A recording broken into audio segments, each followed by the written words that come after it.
Bonjour à toutes et à tous, je vous remercie beaucoup si vous nous rejoignez à l'instant. Nous sommes en direct sur TV Finance dans votre live, l'émission 100% marché financier. Et tout de suite, nous retrouvons en duplex Mathieu Driol pour les produits de bourse. Bonjour Mathieu. Bonjour Louis-Antoine. Bonjour, je vous remercie d'être avec nous ce matin. Je rappelle que vous êtes analyste senior chez Day by Day. Mathieu, l'indice parisien, le CAC 40 tente un rebond aujourd'hui, mais ça semble être un rebond technique parce que l'univers, quand même, l'environnement reste quand même un environnement marqué par cette crainte sur la récession, qu'elle soit mondiale ou européenne. Hein. Du coup, comment vous analysez, vous, les dernières évolutions de l'indice parisien ?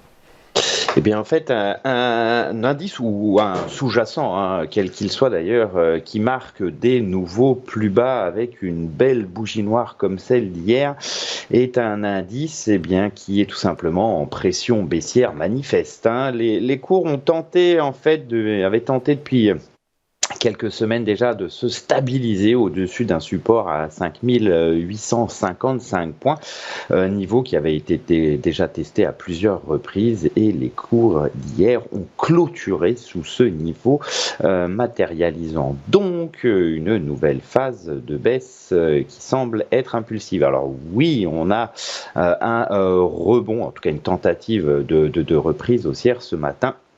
Mais pour l'instant, tant qu'on n'aura pas débordé une résistance, ce rebond sera, comme vous venez de le dire, quelque chose qui sera de l'ordre du technique, de la respiration de marché au sein d'un mouvement baissier un peu plus prononcé. Les prochains supports sont à 7755 puis 5628 points. La toute première résistance, vraiment toute première, que l'on peut faire figurer sur le graphique, c'est aux alentours des 6000 points, à 6002, en fait, le sommet de la séance d'avant. Sommet qui avait permis le comblement d'un gap et qui a relancé en fait cette phase de baisse. Alors le franchissement de 6002 points ne signifierait pas pour autant que l'on bascule en tendance haussière, puisque pour basculer en tendance haussière, il faut avoir une succession de creux et de sommets ascendants, ce qui est encore très très loin d'être le cas. Ça signifierait juste que le marché a encore un besoin de respirer, qui peut se reprendre en fait vers le gap baissier, vers 6177 points.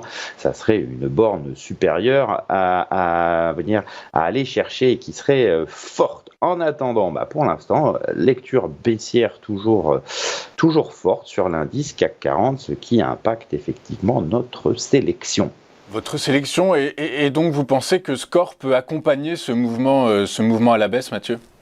Effectivement, on s'est penché sur Score puisqu'elle a donné il y a une petite semaine ou deux de cela un fort signe de faiblesse par la rupture du niveau majeur à 21,30.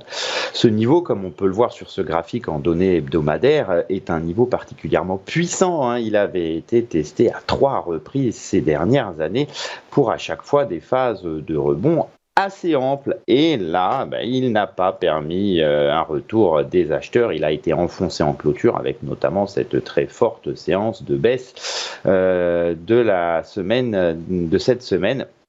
Une lecture donc baissière sur Score en données hebdomadaires, à l'image en fait de la moyenne mobile à 200 semaines qui de support est devenue résistance et commence à prendre une pente descendante. On a donc effectivement une lecture moyen terme sur Score qui est donc baissière et qui convient à notre lecture sur l'indice CAC 40. Et votre lecture du coup sur Score pourrait amener le cours à atteindre quel niveau de support du coup ?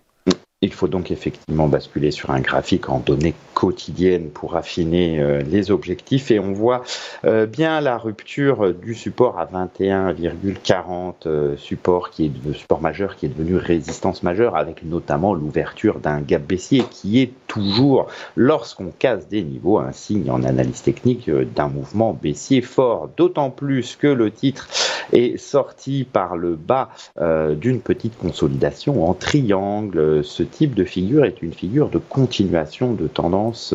Elle peut donc se projeter par rapport à la dernière phase d'impulsion 23,52,20 au point haut de la figure, qui enverrait les cours relativement rapidement vers le support fort à 17,91. Puis si on est en tendance baissière, on peut aller encore chercher un peu plus bas vers 16,73. Profiter éventuellement donc de la respiration des indices, éventuellement d'une reprise haussière de Score vers les 20 € pour prendre une position plutôt baissière. Très bien, parlez-nous donc de votre put, Mathieu.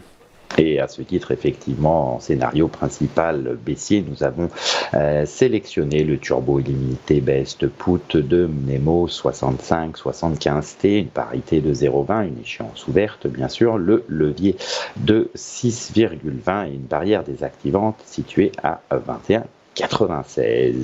À l'inverse, si vous pensez que Score peut rebondir depuis ces niveaux, vous pouvez porter votre sélection sur le turbo illimité Best Call de Mnemo 53-79T. La parité est à 0,20 elle aussi. L'échéance ouverte, un levier assez important en raison de la baisse actuelle à 10,40 pour une barrière désactivante à 17,39.